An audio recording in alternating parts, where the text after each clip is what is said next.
Okay, so let's jump right into this really critical moment in American history. It's something you really have to understand to get basically any political argument happening today. Absolutely. We're talking about 1787.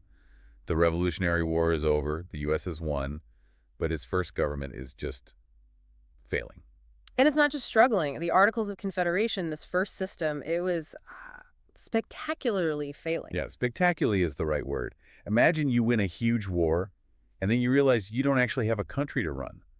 The national government was broke. It was powerless. It couldn't collect taxes. It couldn't settle fights between states. It was a mess. And this wasn't just some abstract problem. It was getting violent. Right. Which brings us to Shays' Rebellion in Massachusetts. You have these farmers, many of them veterans from the war, rising up because they're losing their farms. And the national government couldn't do anything. It couldn't raise an army. It couldn't raise money.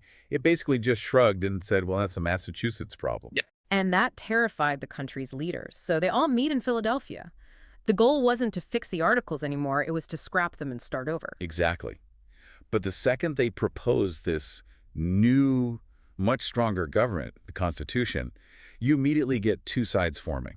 The Federalists and the Anti-Federalists. This is the big political showdown. Mm-hmm.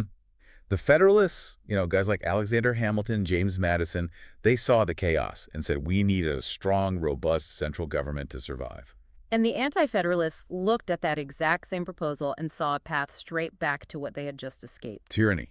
They had just fought a war for 8 years to get rid of a king. Oh, they weren't about to create a new one, just with an American accent. So the whole debate and what we're going to get into is really about that tension. It wasn't about if America should be free. It was about how to make sure that freedom would actually last. That's it. It's this fundamental argument over order versus liberty. Okay, so let's start with the Federalist side. Their vision. They weren't just asking for power for its own sake. They argued the country had these non-negotiable needs. Right. 3 things they absolutely had to have. First, money.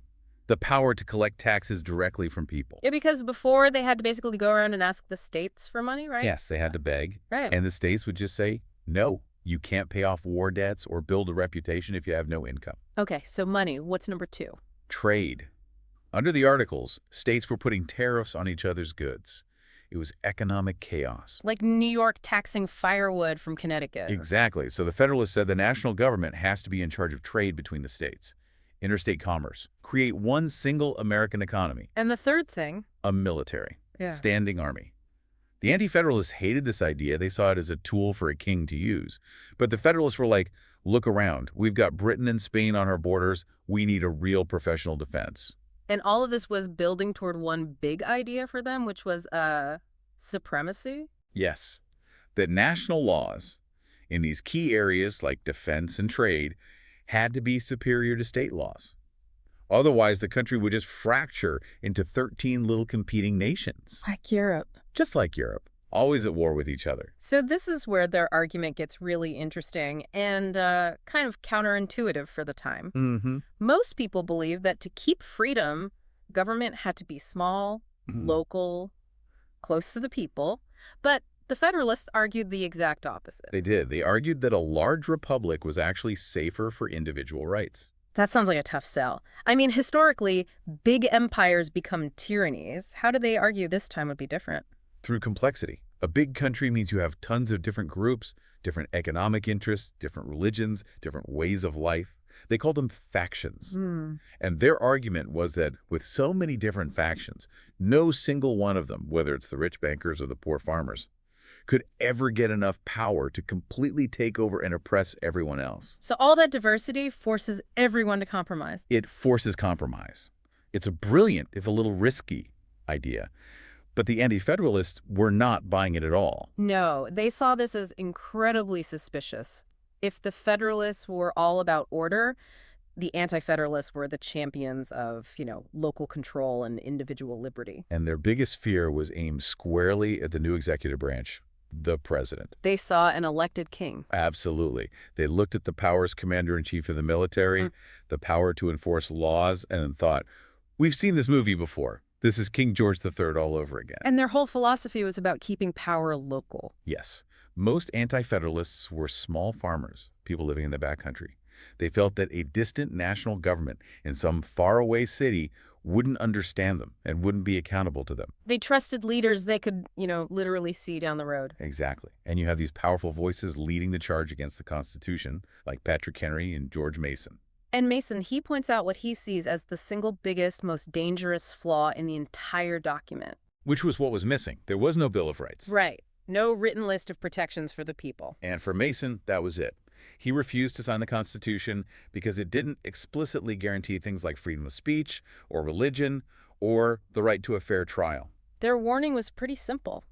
If you don't write the rights down, a powerful government will eventually pretend they don't exist. That was the hill they were ready to die on. And so this whole argument spills out of the convention and into the public. It becomes this massive PR war fought in newspapers. Which brings us to the Federalists' secret weapon, the Federalist Papers. Yeah. This was a series of 85 essays written super quickly by Hamilton, Madison, and John Jay. And they all wrote under one name, right? Publius, which was a very clever choice. It's a reference to one of the founders of the Roman Republic. They were trying to frame themselves as the true defenders of a republican government. So these essays were basically a user manual for the Constitution. That's a great way to put it. They explained in detail how all the complicated parts, the separation of powers, the checks and balances, were actually designed to prevent any one person or group from getting too much control.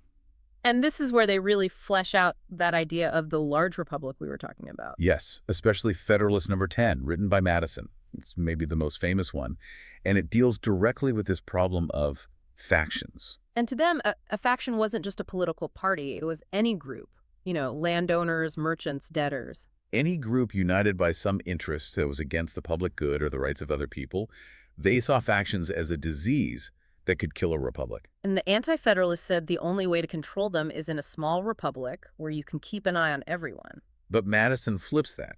He says in a small community, it's actually easier for one single group to take over and crush the minority. He called it the tyranny of the majority. So his solution wasn't to get rid of factions, which he said was impossible. But to have more of them. Right. Make the country so big and diverse that you have hundreds of competing interests that all cancel each other out. Ambition must be made to counteract ambition. That was the phrase. The government structure itself, with 2 houses of Congress, a president with a veto, an independent judiciary, it was all meant to create this constant, healthy tension. Okay, so let's get into the specific policy fights. This is where it gets really concrete. The power of the president. The Anti-Federalists are screaming monarchy. What was the Federalist defense? They argued for something they called energy in the executive. Which means? It means that in a crisis, like a war or an economic collapse, you need one person who can act fast. A committee can't do that. But they also stressed that the president was limited. Very limited. Congress controls the money, and Congress has the power to declare war. The president can't just do whatever he wants. Okay, so then the next huge fight was over taxes. Yeah.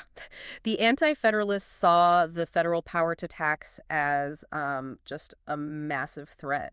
They believed that if the national government could reach directly into your pocket, it would drain all the wealth from the states and just build this huge, oppressive federal machine. The power to tax is the power to destroy. That was their line. But the Federalists just kept pointing back to the chaos of the Articles.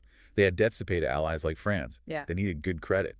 For that, you need a real independent income. Okay, and the third big fight was the judiciary, the court system. This one's a bit more technical. Yeah, the Anti-Federalists were terrified of a national Supreme Court, mostly because the judges would be appointed for life. And why was a life term so scary to them? Accountability, or a lack of it. They felt these federal judges would be totally unaccountable to the people. They'd sit in their courtrooms, ignore local laws and customs, and just slowly take over all the power from the state courts. So what was the Federalist response? Hamilton really took the lead on this one. He did in Federalist number 78. He argued the courts were actually the least dangerous branch. They don't have an army. They don't have any money. All they have is judgment. And this is where he basically invents the idea of judicial review. Pretty much. He says the courts are there to be the guardians of the Constitution. If Congress passes a law that violates the Constitution, it's the Supreme Court's job to strike it down. So the court isn't grabbing power, it's protecting the rule book. That was the argument. So you have these two visions clashing, and everything is on the line. And it all comes down to the ratification process. How do they actually get this thing passed. It all came down to a compromise over the one thing we keep coming back to, The Bill of Rights. the Bill of Rights. By 1788, they had 9 states ratify, which was technically enough, but the biggest, most important states, Virginia and New York, were still holding out. And the anti-federalists there made it clear.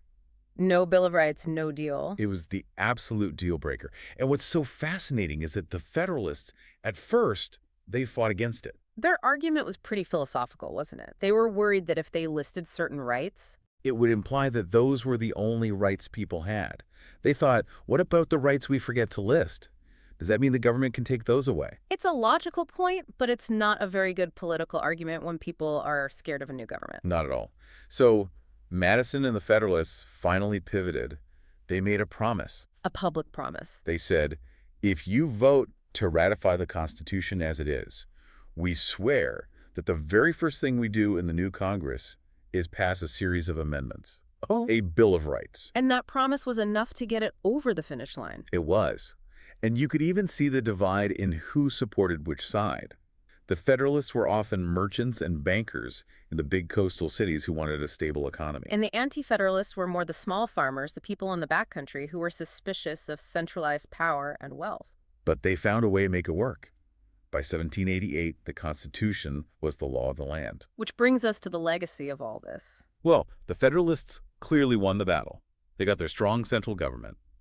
But in the long run, you could argue the Anti-Federalists won the war.